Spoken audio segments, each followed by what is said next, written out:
excited? You ready?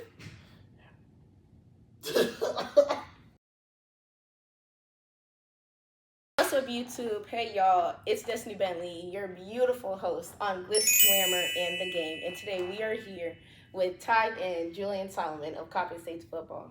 Everybody cheer. Okay, so first, how are you doing? I'm good. How about you? You know, it's been cooling. Just your host with the most, per usual. So we're just going to start off with nothing too crazy, nothing too wild. Where'd your career start, and how'd you choose football? So for me, it started when I was 5. I am one of 8 boys. So I grew up, or when I was 5, my older brother and my uncle started playing football, but I was too young to play. So it was like watching them do something that I wanted to kind of do, but I couldn't. It sparked something in me. So every year since I've been 6, I'm You've been playing. Yeah. And were you always a tight end, or is this just something of recent? Football, tight end. Football is one of those sports where you might start out as one position, but your coach might see that you could be better at a different position to help the team. So I actually, my whole life, had played fullback / running back. That's been my main position that I've trained for. But as of recently, I've gotten moved to tight end to kind of help the team in my coach's eye. So with you switching positions kind of on a frequent basis, but most recently this being the biggest change, how do you think that's affected how you play the game or how you see the game? Since, positions are different no matter where you are. And especially with the side that you're on now, it's how has that kind of affected your game plan, how you get ready, or just practicing in general?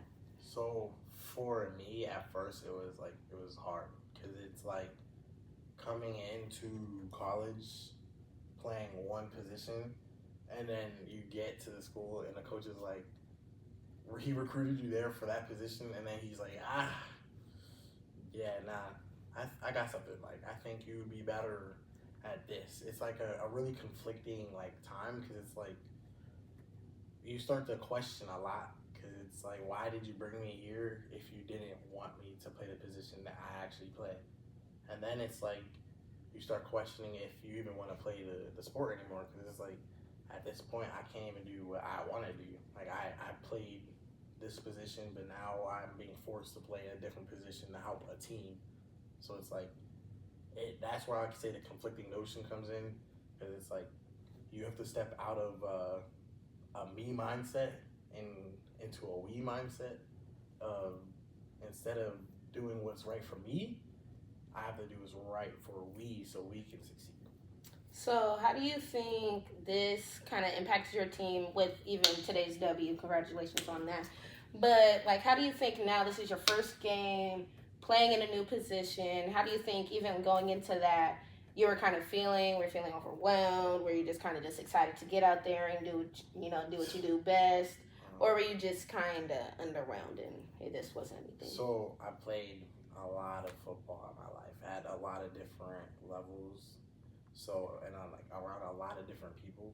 So I would say when it comes to being nervous, it's not really something that I would say I experience. It's more or less of being anxious, and then having this overwhelming feeling in the back of my head of not wanting to make a mistake.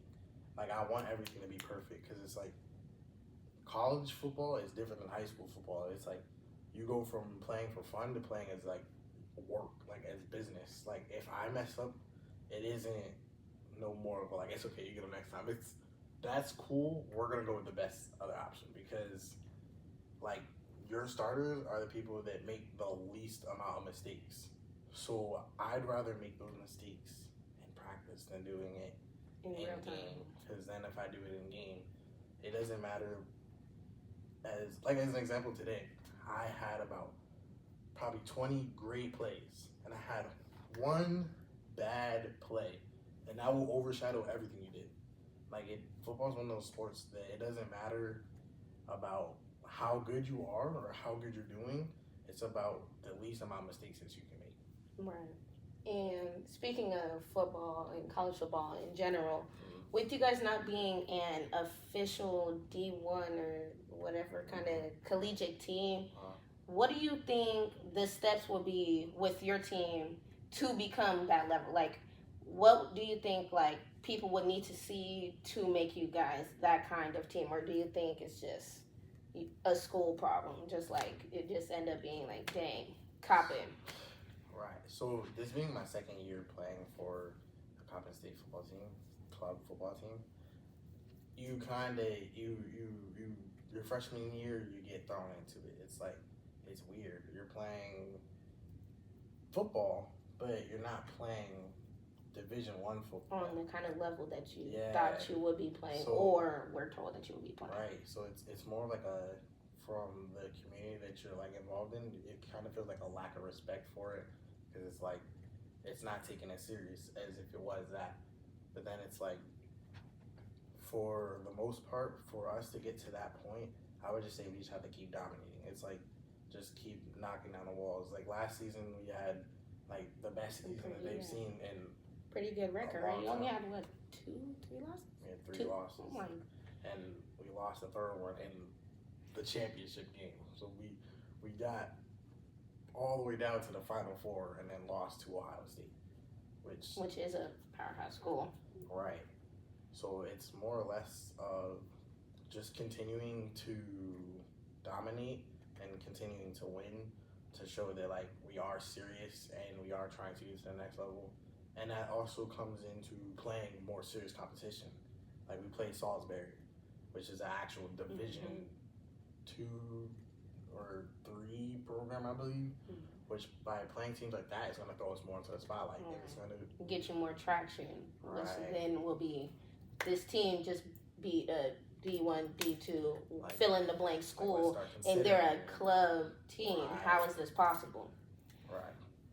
So, closing out, I would say, what kind of motivates you to stay in the game? I mean, it's not an official kind of team sort like situation. So, what kind of keeps you in that mode where it's like, I do want to quit, or I'm just losing the motivation, but it's like at the end of the day. So personally, what keeps me motivated and driven, I would say, is my support system.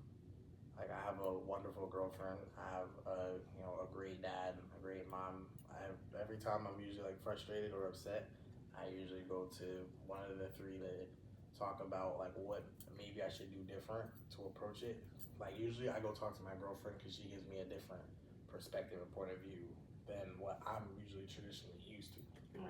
So by having those conversations, that kind of keeps me locked in on my original goals of like being here and continuing playing football to better the program and to better myself to get film in case if things do go, good for me, that I could either transfer out or stay here to build a program. And to kind of end off, where do you see kind of your team going? Like this season, what do you guys kind of have in store for everybody? We're going all the way this year. Like we got enough like threats on our team that there's no reason that we shouldn't go all the way to the chip and get a ring this year. Like this is the year. We just started off with a great win at home.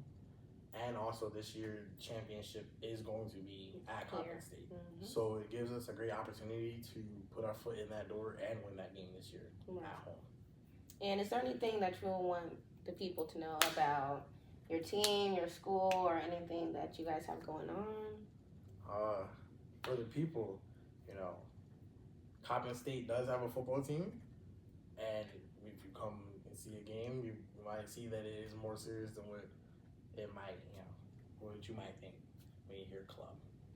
That's nice to hear. Okay, I just want to thank you for your time. No problem. It was great speaking with you. And next time we will be having Coppin State baseball in the building, so you don't want to miss out on that one.